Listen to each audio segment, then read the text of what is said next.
All right, Meredith, do you just want to sit back and relax and let me talk to you about perimenopause? I would love nothing more.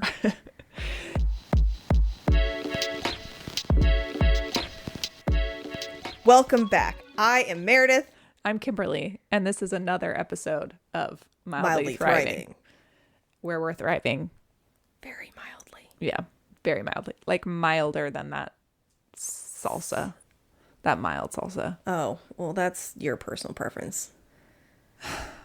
I like spicy. Okay. Wow. I feel attacked. So do my intestines when I eat spicy food. But I love it anyways.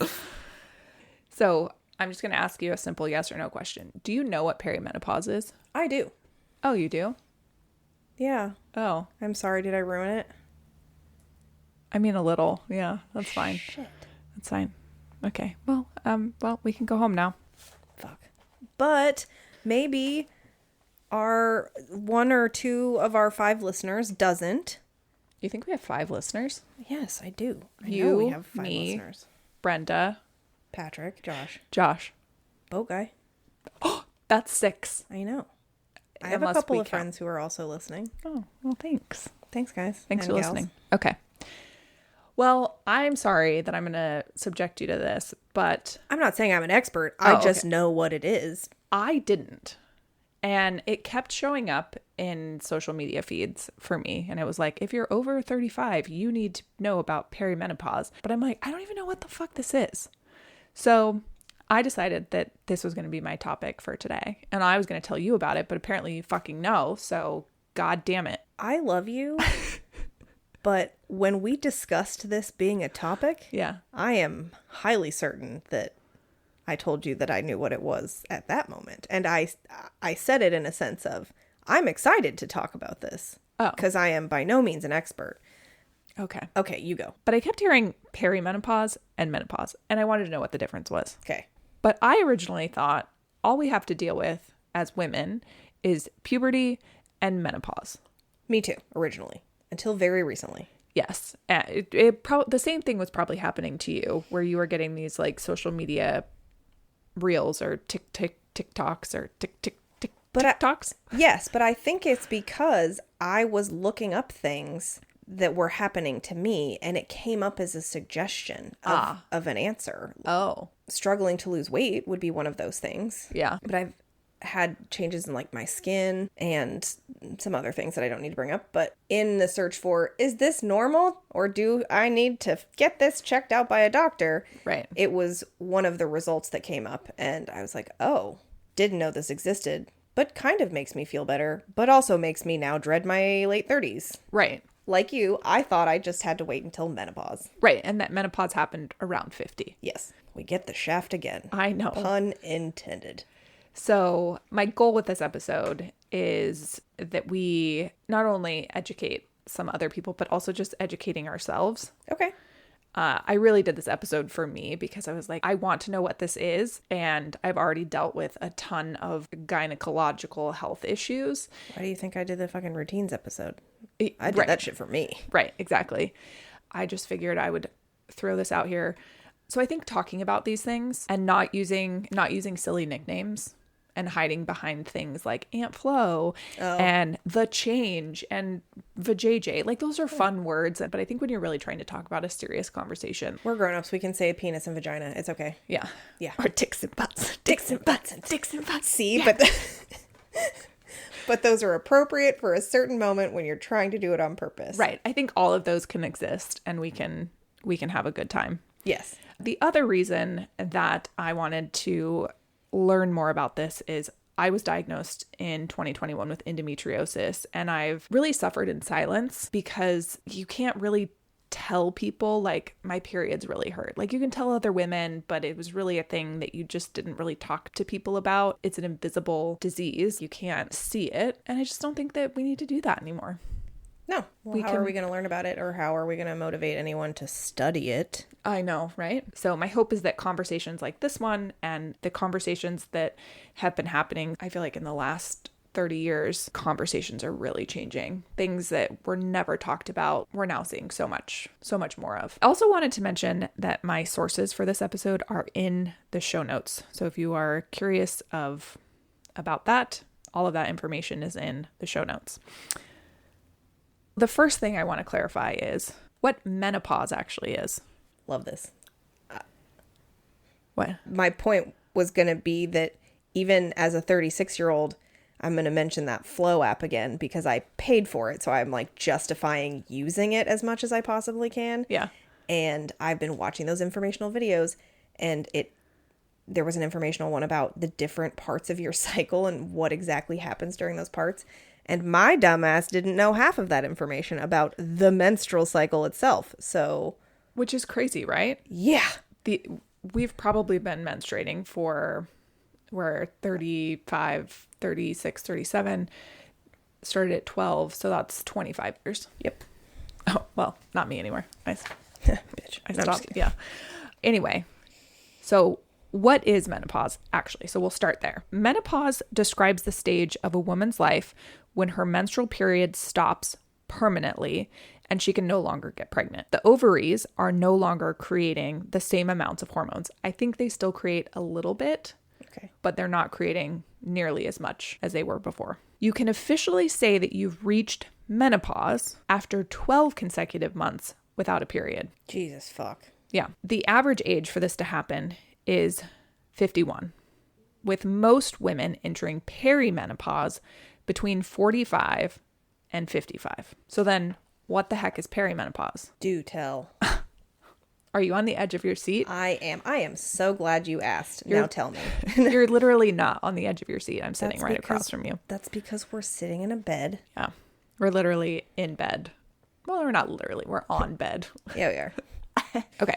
So perimenopause is the transition between quote unquote normal ovarian function and the complete shutdown. And so menopause is that complete shutdown. Oh, so you're telling me that prior to those 12 months without a period, or during, maybe we'll get to this, when do all of the fun menopause symptoms start? Like the insane hot flashes? So that's what perimenopause is. Perimenopause is all of those symptoms. I stand corrected. I didn't know what perimenopause was. Or I didn't know it started at 35. I believe once you get to menopause and you've had your 12 months, most of that hormonal fluctuation has evened out and your body has kind of adjusted to the fact that the ovaries are no longer creating those hormones. Oh.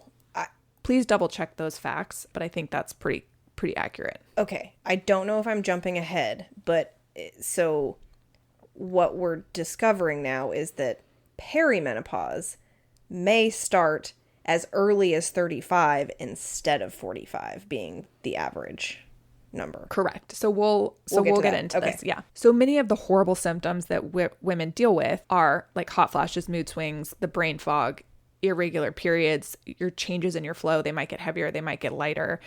Sleep disturbances, vaginal dryness. I said we were going to talk about dry vaginas, and here we are. Here we are. I think I said that Folks, you're not episode alone. 1. Yeah. This perimenopause phase is all of those shitty symptoms. Oh, good. And so then once you say you're actually in menopause, because I think menopause is that time from after you haven't had your period for 12 months. Then you've and reached after, menopause. Yeah. So menopause is that like milestone. Got it. Okay. For some of us, perimenopause can start in our 30s, but it typically doesn't start until our late 40s and early 50s. The average length of time that a woman is in perimenopause is 4 years. For 4 fucking years. 4 fucking years of like hormone fluctuations. You could have irregular cycles. You could have hot flashes. So that's the average. Oh my God, I'm going to throw up. Yeah. But it can range between a few months to 10. 1, 2, 3, 4, 5, 6, 7, 8, 9, 10 years. So that's why if you were somebody who reaches menopause at 45, you could start at 35. Yeah, crazy. You can still get married, or you can still get married. In case anybody needed permission. Just kidding. I was trying to make sure Meredith was awake. Joke's on her, I'm not. You can still get pregnant during perimenopause. You can still go through those cycles of ovulating and getting your period. It can just be irregular. So, yeah. Imagine being pregnant and having all of those symptoms. No. Well, wait. The pregnancy would adjust the hormones anyway. I don't know. I don't know. Neither of us have ever been pregnant, so. No. And I don't think it's going to happen for me. But I'm going to keep trying. Oh my God, you're such a dumbass. Okay. So, Meredith, would you like to know how perimenopause and menopause are diagnosed? No. Okay, bye. Yes. No, I'd like to go home. Do you want crumble cookie? Is that what it is? Yeah, you fucking ruined me. I'm I just know. kidding. Tell me. Okay, so there's no blood test, but based on symptoms, period and cycle changes, and your age, your doctor can kind of say like, yeah, we think you're in perimenopause. Or so what you're telling me is it's an educated guess. Yes. Okay. It's kind of a crapshoot. And if you go into your doctor and you tell them, they might brush you off and be like, you're just being delusional. I don't know. Ideally, I'll show you delusional. No, I'm just kidding. Ideally, your doctor would run blood tests to rule out other things like thyroid or pregnancy or iron deficiency and like, I don't know, other things that doctors do, because I'm not a health expert and this is not health advice. We're just trying to learn things. Giving me a lot to look forward to. I know. This at the ripe old age of 36. Yeah, this is what we have. This is what we have to look forward to. There's some treatment options. One of the things that they recommend is lifestyle and non-drug strategies, sleep hygiene, layered clothing / cooling, doing things like exercise or cognitive. What's that?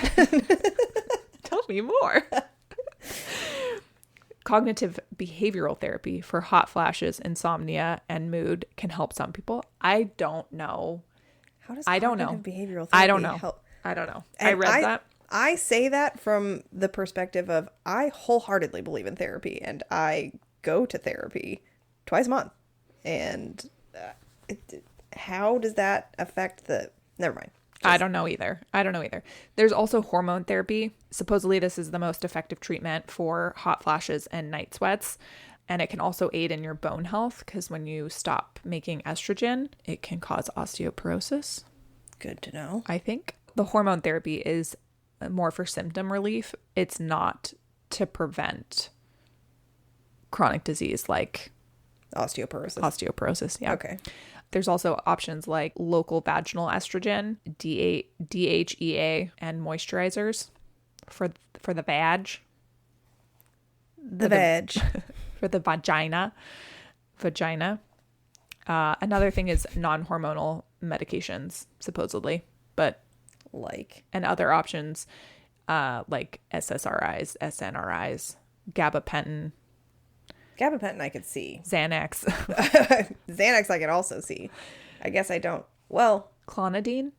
Don't know what that is. I don't either. Okay, well, that's it. That's all I have. That's it. I was on point. I just feel like, how did I not know this? Because women's health isn't studied, let alone taught. No, it's not. And I don't say that like trying to be a cynic or angry person. Well, it's literally not. But it's not. And I mean, there are numerous examples of that. I have a really good friend who was trying to get pregnant and was struggling, and she had a miscarriage, which is also far more common than people talk about. And on her second viable pregnancy, she started bleeding really badly in the first or second trimester, and I don't remember which one, but that's scary. To the point where she had to go to the ER a couple of times because she was obviously concerned that she was potentially losing the baby. Right.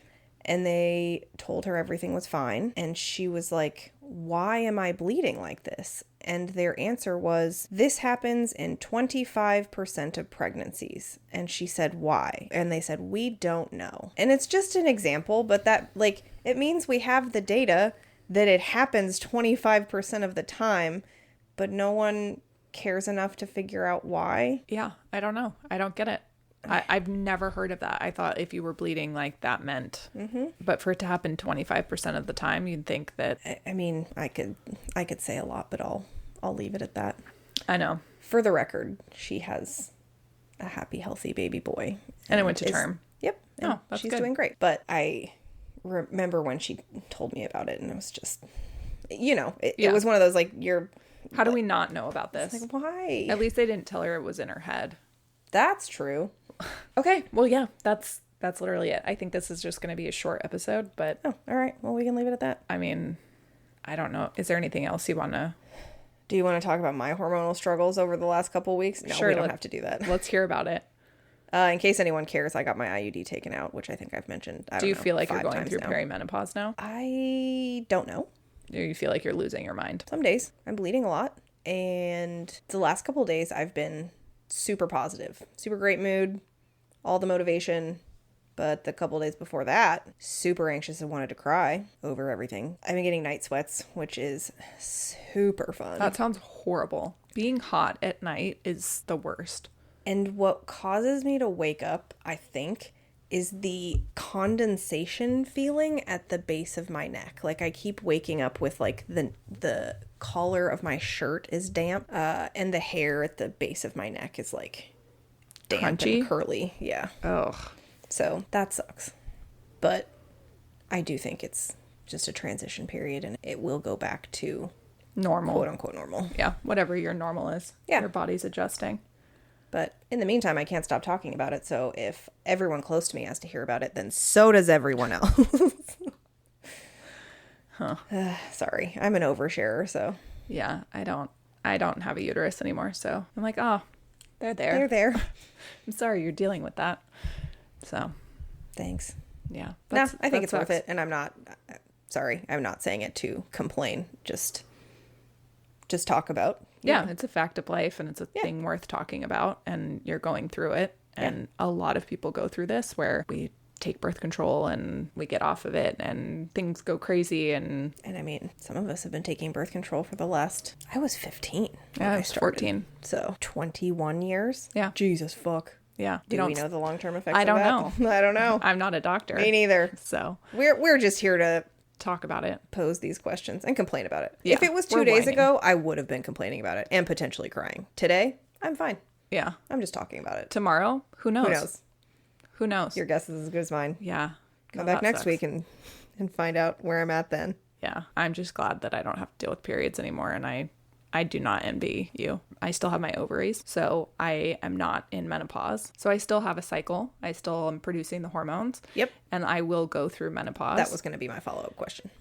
Supposedly people who've had hysterectomies go through menopause about a year earlier, but Get it over with faster? I don't know. well, and it's like, how do you know? So I don't know. How do we know that study? Right. Yeah. Uh, I didn't do a ton of research. That was something that I was concerned about when I got my hysterectomy, but I feel like we could make a whole episode about endometriosis and my hysterectomy, and we can just talk about me for 4.5 hours. Would you like that? I would love that. Yeah, I know you would. It's Kimberly's favorite thing to do. Do Yeah. I get to see your boobs? No, Okay, I changed my mind. We're not doing it. no, but I will post a picture of my boobs for everyone else, On Instagram, On and you're going to Instagram. block it from you. and I'll definitely block you. We're going to start an OnlyFans, and it's going to be just a picture of Kimberly's tits. But I'm, like, blocked from being able to subscribe. Would you subscribe to my OnlyFans? Yeah. Really? Duh. I knew you wanted to see my boobs. So That's a bad. true blue friend, okay? Yeah, it is. Thank you. Yes.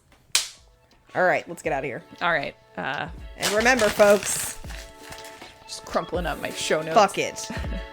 Also, that mildly thriving is thriving enough. Okay, bye. Okay, bye.